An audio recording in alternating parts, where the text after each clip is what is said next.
will unite the nation. But how can we do that without learning? How can we just give up learning for a month and hope that we accomplish anything important?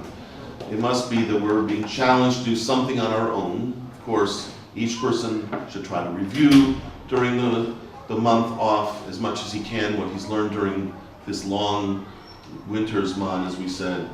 And I told people, I'm available. Perhaps Rev London would agree. People want to call with questions. They should be encouraged to learn on their own and to still keep up the connection. And perhaps, with questions, and not to just feel like you're cut off from the yeshiva for a month.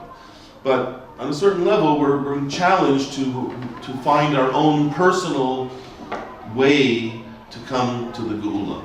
So I think that this is a time to sort of use it for a little bit more of introspection. How can I grow a little bit more on all the different levels that I need to grow on? And a lot of it has to do with helping people around us, which certainly Pesach is a good time to work on those things.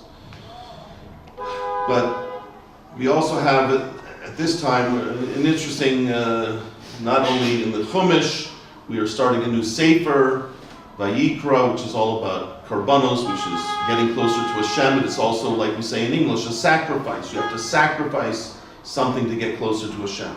And this is a new project that we're starting at this time, Sefer Vayikra. At the same time, we're reading Parshas HaChodesh, which is the first mitzvah given to Klal Yisrael as a nation, is HaChodesh is Elechem. And we're reading that this week's extra parsha, the last of the 4 parshas that we read during or adjacent to Adar, to prepare for this time of year.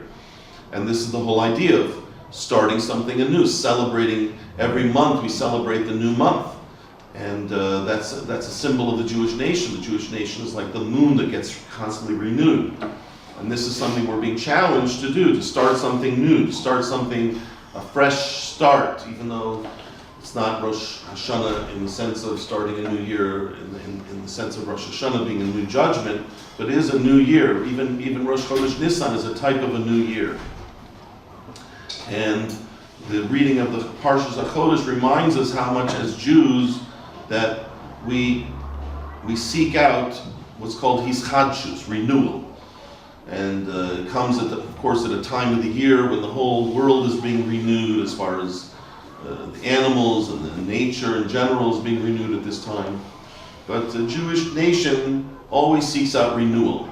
As I said, we are compared to the moon that gets renewed, and we celebrate the Chodesh each month with a special korban, with a special hallel, and many people have a festive meal on Rosh Chodesh. And the parsha of Chodesh teaches us that this is the first mitzvah that Klal Yisrael got, to teach us that this is what we have to be constantly striving for, to renew ourselves. And as I said, when we go through the house and we're cleaning up the house, it's also a type of a renewal of the house. We feel like, in a sense, we're cleaning out all the old, we're bringing in a whole new chapter.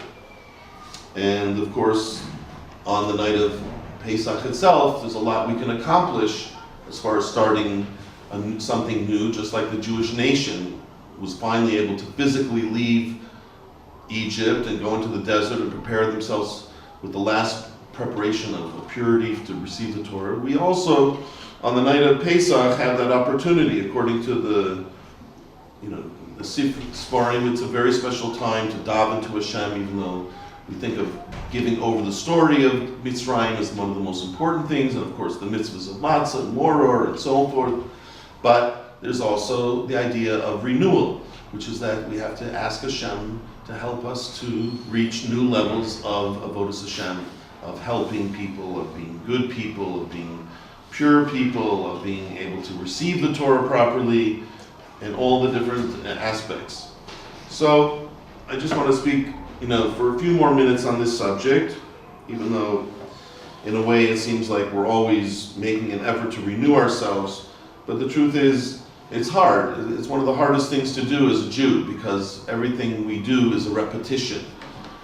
Every year we repeat the calendar.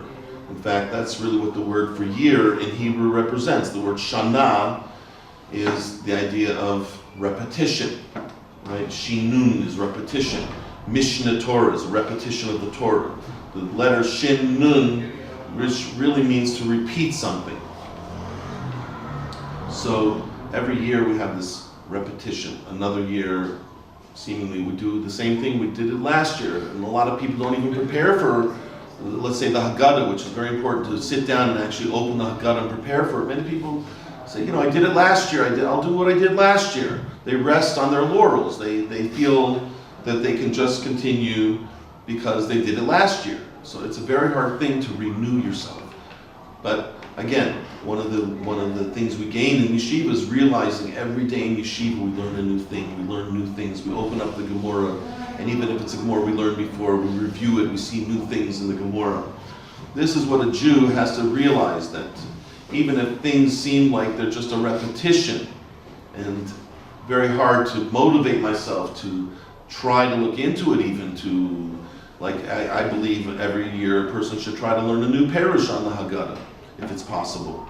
But let's say he's not holding by learning a whole parish. At least sit down by yourself and make sure you understand every word of the Haggadah, right? And you feel comfortable with it. So when you sit at the Pesach table, you feel comfortable. You don't have to be reading every line like it's like reading a script.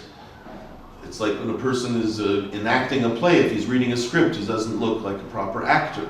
But if you're reenacting the going out of Egypt, you want to actually act the part. You want to be comfortable with the part. You want to have the lines memorized, as it were. So we have to be comfortable with the words of the Haggadah, and it takes looking into it. We have to just at least know what the words mean, and then think into it a little bit. Maybe certain parts of the Haggadah are more meaningful to us. Certain parts are difficult. Maybe we don't understand them. And what is the whole flow of the Haggadah? Very hard to see. We start with this, we go with that. Like a lot of it is based on the psukim having to do with bikurim, which is also another aspect of renewal that we were talking about before. When a new fruit comes on a tree, the very first fruit of that season, we wrap it with a kind of a symbol to remember which one it is, and then later we make a whole ceremony out of bringing it up to Yerushalayim, and when we get there, we make a huge speech in front of Hashem, and that speech is what we say at the Haggadah, and that speech is what we take apart in the Haggadah, line by line, word by word, learning about the going out of Egypt through that speech about Bikurim. So again, something to go through, to think about, to make sure you feel comfortable with it, but also to renew it. It should feel like a new time that I'm saying the Haggadah. It should be exciting. A lot of times the children are excited if the parents are excited. If the parents are not excited, the children won't be excited. So we have to try to find a way through a perush, perhaps. If we want to try a different perush, I recommend the Vilna Gaon has a beautiful perush on the Haggadah. And of course there are many, I think more perushim on the Haggadah perhaps than any other sefer. No dearth of that, and especially today they come out with every year new ones based on the Gadol who was originally Nifter. They come out with different things that he said, and so on and so forth. It's all well and good. It's all very good. Whatever works for you should try to make sure it comes to be a new retelling of the story. But in general, as a Jew, we have a problem with all of these kind of mitzvahs that we do repeatedly every year, and some mitzvahs we do every day, like davening every day, tefillin every day, davening, and even davening we say the same words 3 times a day. It's very, very difficult. And at this time, when we're coming to this time of renewal, and Parshas HaChodesh reminds us very much that this is what the main project right now is to come to a kind of renewal, to find a way that my davening, every davening can be a new davening. In fact, Rav Chaim Volozhin says that the Anshe Knesset Gedola, they were actually Nevi'im, right? We know even Rashi mentions a few of them in the Sugi about a Rava. He mentions that when it says Yesod HaNevi'im, he says, which Nevi'im are we talking about? It says Nevi'im Acharonim. They had Haggai, Malachi, and one more, Zechariah, I think. Right? Those are the last, right? And so all of these people, when they wrote the Shemona Esrei, they were really the Anshe Knesset Gadol who wrote the Shemona Esrei that we say every day. Rav Chaim Volozhin says they had Nevuah. They didn't just write it stam. They wrote it with wisdom, of course, but they also wrote it with a kind of nevuah, that they were able to put into these words to realize that these words would cover every single situation we'll ever be in the entire history of the Jewish nation, including every person personally in his own situation. So that means whatever situation I'm in, this word is right now fitting my new situation. Somehow this old word fits my new situation, because they had the nevuah to realize that these words, in a sense, magically cover every situation a person could possibly be in, including every individual person, not just the nation. So maybe we'll never merit to see all of that, but at least to feel every Shemona Esrei, it could be a new experience. I have new problems that I didn't have yesterday, right? And sometimes by Mincha I have more problems that I didn't have by Shacharis. Things I don't understand that I thought I understood. Now, after a morning of learning in Sama Nafshi, I say, I don't really understand, right? Or a problem I had with somebody. Something happened and I got into an argument with someone. I didn't have that problem with Shachri, so that's a new problem that came up. Every Shemona Esrei should be there, as Rav Chaim Volozhiner says, to help fix up that problem that you're having right now. That in every moment we're having a new situation in our life. Every moment we change. Every moment we have new components in our life. Things happen to us. We missed a bus. We didn't miss a bus. We talked to the bus driver. We overheard a conversation. Something happened to make me a different person than when I was at Shacharis. So even if I'm not able to work out every detail into the Shemona Esrei, Rav Chaim Volozhiner says you don't have to. The Anshik and Esdil already did that for you. They did the job for you. Just say these words, but say the words knowing it's a new Shemona Esrei. It's going to cover me as a new person right now with all my new problems, even though I'm pretty much the same as by Shacharis, but I am actually different. Many things happened since then. I'm different in many ways than I was even at Shacharis. So we have to try to find new pathways at this time, that the Torah could be new. Every mitzvah we do could be done with a new insight, or a new way, or a slightly new excitement even. Because, again, things that I've experienced, even within the last day, could, if I just latch on to one or two of them. Like I heard a story about a girl who got hit by a bus. My wife actually was standing there with my daughter. They saw the girl get hit by the bus and fly feet through the air. And she lived. She got up and walked away. She didn't want to go to the hospital. She told everyone she was okay. I don't know if she really was, or they tried to convince her to go to the hospital. That's a miracle. And just hearing about that story, now I should feel like a changed human being. That I didn't see it with my own eyes, but my wife told me she saw it. It's not like I read it in a book somewhere. You have to believe, in the ancient days they say there was a miracle, blah, blah, blah. No, my wife saw a miracle in front of her eyes. The same day I read a story about a woman in New York who was just walking down the street in Manhattan, and a big wind came up and blew from across the street. There was like a fence. Blew one of the boards off the fence, blew it across the street, hit her. There's a 37-year-old professional woman, highly professional woman, who was engaged to be married, had been seeing this man for 5 years, and now she's not with us anymore. I don't know if she was Jewish, but the story is still a story. That here you hear of two people, one a Jewish girl, hit by a bus, mamish. The bus was going knocked her through the air. She got up and walked away. I hope she didn't get damaged at all. I don't know if anything internally, but it looked like she was okay. And then you had this other woman, board got blown off. Of course, everything's mina shamayim and everything, but that's the point. I now heard that story. My Shemona Esrei should be a bit different. I should realize how much Hashem looks out for us, and I should realize every moment how much I'm in Hashem's hands, and how every moment I have to be careful, or all the different things that come out of just one little story. And how many stories have we heard since yesterday morning, since last night, since even this morning? We have to try at this time to reach deep within ourselves, and also using things we've learned here perhaps. And as I said, you have an idea, you can call me up, you can talk it over. There are people you can talk with.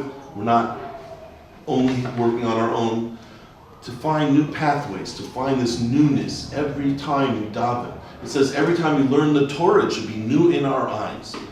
How can I do that? I've read this story before. I've read this halacha before.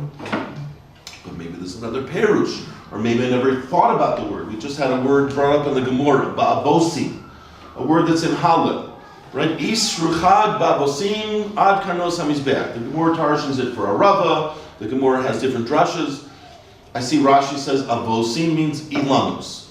I never thought of that before. I never thought about that word. I thought Isruchad, I know what Isruchad, I had an idea about that. Ad karnos hamizbeach I had. I never thought about the word ba'abosim. I just hadn't really thought about it. How many words are there like that in our davening? Right? Probably hundreds of them that we just didn't quite think about that word. Now, we shouldn't berate ourselves, but at least we should realize how it's right in front of us, an ability through our learning, through davening, through just thinking about the world around us, and even any story we happen to hear, hopefully you can add to that, to approach every mitzvah, every person, every single thing, as much as we can. Of course, we're not malachi, we can't do it and can't just do it in one day, but this is a time. We have a month to try every day. I'm not going to be sitting necessarily in the Gemara the way I do during a normal period of yeshiva, but I could be working on this idea of hischadshus, to come to an idea of renewing myself, renewing the way I look at the world, and trying every mitzvah, every shmona esrei, every word of tefillah, somehow, maybe, to try to strive for a newness, for an excitement. And just like in our relationship with people around us, when we do that, the relationship is so much more meaningful. The relationship is so much more rewarding, as it were, with our relationship with Hashem. And also, this will help us to relate to the people around us in a much more meaningful way, and to our learning, and to our davening, to everything. And so hopefully, here we are, Parshas HaChodesh, the first Rosh Chodesh that ever existed, Rosh Chodesh Nisan, and starting a new Sefer, we have time to prepare for, hopefully we'll be even meeting, if we're lucky, in the Beis HaMikdash this year, for the first time in thousands of years, to bring Korban Pesach together. Maybe we can make a little chabur amongst ourselves to bring Korban Pesach. I would love, right? There's no one I would like to bring Korban Pesach with more than the people who I've learned to love in the yeshiva. Maybe that renewal we could even be zachar to. A real renewal where we'll have a completely new life based on a life with the Beis HaMikdash. A life with all the mitzvahs that we can't accomplish today for various reasons. Techelis, what about Techelis? We've gotten used to no Techelis. Mashiach will come, there'll be Techelis. And then you'll have wool and linen in your tzitzis. You walk around with shatnez in your tzitzis, because that's a mitzvah. Should be zoicha, right? We actually say it in the bracha. In the bracha in Haggadah we say we want to be zoicha to shira chadasha. We want to have a shir chadash. We want a new song. We should be zoicha, a new, renewed life within our daily life now. Maybe as a nation we should be zoicha to come out of a real Mitzrayim of a galus that we're in today, and we zoicha to Mashiach, Rabbi Yomeinu. Amen.